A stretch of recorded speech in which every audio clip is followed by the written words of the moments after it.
नमस्कार दोस्तों आज की इस वीडियो में हम क्राफ्टन कंपनी का 7 वाट का एलईडी बल्ब रिपेयर करने वाले हैं। दोस्तों हमारे चैनल पे एलईडी बल्ब के तमाम वीडियो पड़े हुए हैं, लेकिन ये वीडियो बिल्कुल उन लोगों से अलग होगा। तो आइए सबसे पहले हम क्या करते हैं, इसे चेक करके आपको दिखा देते हैं कि ये हमारा बल्ब क्या मतलब हरकत कर रहा है, कैसे ये जल रहा है। तो ये रहा मेरा सीरीज लाइन से मैंने इस बोर्ड को लिया है, इस होल्डर को। तो यहाँ सीरीज लाइन में सबसे पहले इसे लगा देते हैं। देखिए लगाने के बाद हमारा जो एलईडी बल्ब है वो बिल्कुल हल्का हल्का यहाँ पे जल रहा है। ठीक है, देखिए हल्का हल्का यहाँ पे जल रहा है। मैं लाइट थोड़ा बुझा देता हूँ, आपको दिखाइए। देखिए हल्का हल्का जल रहा है। ठीक है, अब यहाँ पे सप्लाई हमें चेक कर लेना है कि हमारा सप्लाई प्रॉपर आ रहा है नहीं। तो उसके लिए मैं यहाँ दूसरा सही बल्ब लगा के एक बार देख लेता हूँ। तो यहाँ आप देख सकते हैं मैंने दूसरा जो सही वाला एलईडी बल्ब लगाया वो बिल्कुल अच्छी तरह से जल रहा है, लेकिन ये हमारा जो बल्ब है बिल्कुल हल्की रोशनी में जल रहा है। तो दोस्तों इस तरह का प्रॉब्लम होता है। तो इसमें कई प्रॉब्लम होते हैं। कुछ में होता है एक हमारा एमसीपीसीबी ख़राब हो जाता है, तो हमारा एमसीपीसीबी चेंज कर देने के बाद हमारा बल्ब सही हो जाता है। लेकिन अब इसमें क्या प्रॉब्लम आपको मैं दिखाता हूँ।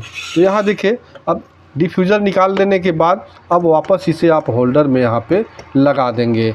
चूँकि यहाँ डायरेक्ट हम एमसीपीसीबी बदल देंगे, अगर हमारा नहीं जला तो फिर हमारा ये वाला एमसीपीसीबी जो ओरिजिनल लगा हुआ है ये ख़राब हो जाएगा।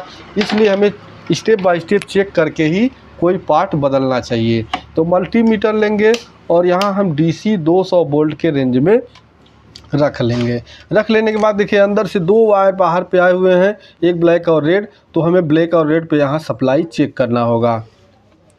तो यहाँ आप देख सकते हैं जो हमें सप्लाई मिल रहा है वो 40 वोल्ट मिल रहा है। तो भाई एक हमारे एलईडी बल्ब को यहाँ ये जो हमारा एमसीपीसीबी होता है इसे जलने के लिए कम से कम 65 से 70 वोल्ट करंट चाहिए, तो हमारा एमसीपीसीबी अच्छी तरह से ये ग्लो होता है। तो आप समझ गए होंगे कि इस फॉल्ट हमारा कहाँ है। तो भाई बता देते हैं, यह भी हमारा फॉल्ट अभी एमसीपीसीबी का नहीं है, इसके अंदर जो ड्राइवर लगा हुआ है उसका है। ठीक है, तो हमें क्या करना है, इस ड्राइवर को बाहर निकालना होगा।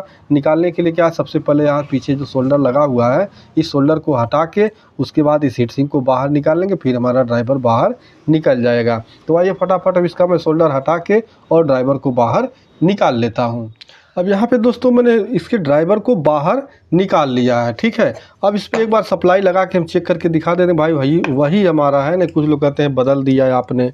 ठीक है, तो देखिए यहाँ सप्लाई लगाते हैं और हमारा 40 वोल्ट करंट आ रहा था आउटपुट पे। तो कितना आ रहा है आपको दिखा देते हैं।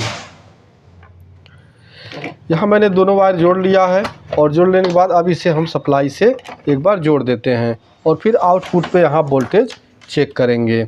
जैसा कि देख सकते हैं हमारा एलईडी हल्का हल्का यहाँ पे जल रहा है और यहाँ वोल्ट एक बार चेक कर लेते हैं। तो यहाँ देखिए 40 वोल्ट हमें करंट मिल रहा है। ठीक है, अब यहाँ सप्लाई हम निकाल देते हैं। ये होता है हमारा लो वोल्टेज का प्रॉब्लम, कि हमारा यहाँ से जो ड्राइवर है वो लो वोल्टेज दे रहा है, जिससे हमारा एमसीपीसीबी नहीं जल रहा है। अब इस केस में होता क्या है, या तो आपका देखिए आपका जो यहाँ छोटा सा ट्रांसफार्मर लगा है ये ड्राइवर मतलब ख़राब होता है तो होता है, नहीं तो यहाँ कैपेसिटर अगर फूल जाता है तो इसके कारण भी होता है। उसके बाद इसमें एक कैपेसिटर कोई वीक कर जाता है तो प्रॉब्लम आता है। अगर इतना भी सब सही है उसके बाद आपका आईसी मेन ख़राब हो जाता है, जो कि प्रॉपर सप्लाई नहीं देता है, तो लो वोल्टेज का प्रॉब्लम आता है। तो यहाँ पे हमारा जो कैपेसिटर है बिल्कुल ओके है, मतलब थोड़ा सा भी ये फुला उला नहीं है। इसके बाद मैं अपने ड्राइवर को यहाँ पे चेक कर लूँगा कि हमारा ड्राइवर जो है कंटिन्यूटी दे रहा है या नहीं दे रहा है। तो मल्टीमीटर को बजर के रेंज में रख लेंगे और बजर के रेंज में रखने के बाद ये अपने ड्राइवर का यहाँ कंटिन्यूटी चेक कर लेंगे।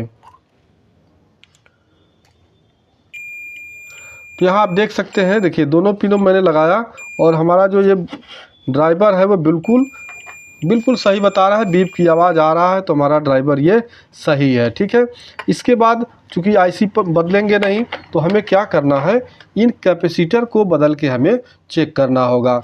तो इन दोनों में एक हाई का कैपेसिटर होता है, एक लो वोल्टेज का होता है। तो पहले मैं इस साइड वाला, देखिए इस साइड वाला मैं कैपेसिटर को चेंज करके देखता हूँ।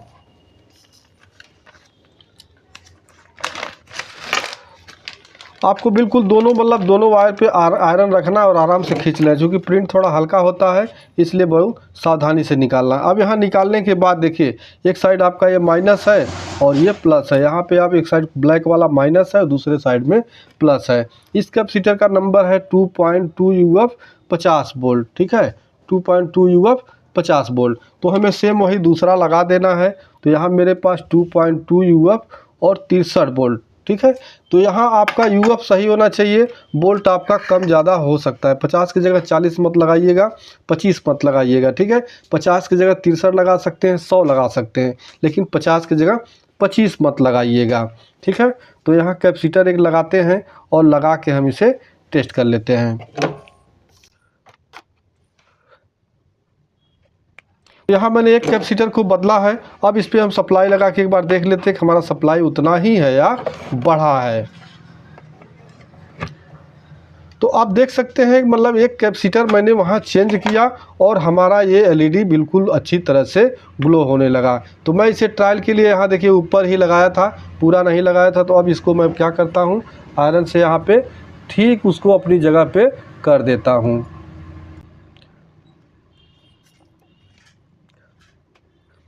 अब इसका बढ़ा हुआ भाग मैं काट देता हूँ, क्योंकि हमारा LED बल्ब बिल्कुल ओके हो चुका है, ठीक है। यहाँ देखिए मैं लगा दिया हूँ और अब फिर से एक बार सप्लाई देके चेक कर लेते हैं। तो आप देख सकते हैं जो हमारा LED बल्ब है वो बिल्कुल अच्छी रोशनी के साथ ग्लो हो रहा है, ठीक है। अब इसको हम देखिए, अब इतना कर लेने के बाद अगर इसके बाद भी नहीं होता है तब आपका IC का प्रॉब्लम होता है। तो IC अगर आप चेंज कर सकते हैं चेंज करिए, नहीं तो फिर भैया दूसरा ड्राइवर लगा के अपना LED बल्ब बना लीजिए, ठीक है। तो ये हमारा ओके हो चुका है। मैं फटाफट अपने LED बल्ब के अंदर इसे फिट कर लूँगा। तो ये हमारा LED बल्ब बिल्कुल ओके हो चुका है। तो इस तरह से आपका लो वोल्टेज का प्रॉब्लम हो या कोई अदर प्रॉब्लम हो, आप स्टेप बाय स्टेप उसे ढूंढ के और बड़े अच्छे से आप रिपेयर कर सकते हैं। दोस्तों एक चीज़ मैं बता दूं, यहाँ मैंने वोल्टेज बाद में नहीं आपको चेक कराया, लेकिन जब हमारा LED बल्ब ओके हो जाता है तो यहाँ अगर MCPCB इस पर लगा हुआ है तो आपको 60 से 65-70 वोल्ट 65 वोल्ट मिल सकता है। अगर MCPCB नहीं लगा है तो आपको 90 से 100 वोल्ट तक सप्लाई यहाँ पे मिल सकता है। MCPCB लगा देने के बाद लोड बढ़ जाता है, इसलिए वोल्टेज थोड़ा वहाँ पे मतलब लो हो जाता है, मतलब 60 से 65 वोल्ट के आसपास आपको मिलेगा। तो इस तरह से आप LED बल्ब को रिपेयर कर सकते हैं। वीडियो पसंद आया तो वीडियो को लाइक, चैनल पे नए हैं तो प्लीज़ चैनल को सब्सक्राइब कर दीजिए। मिलते हैं नेक्स्ट वीडियो में, तब तक के लिए नमस्कार।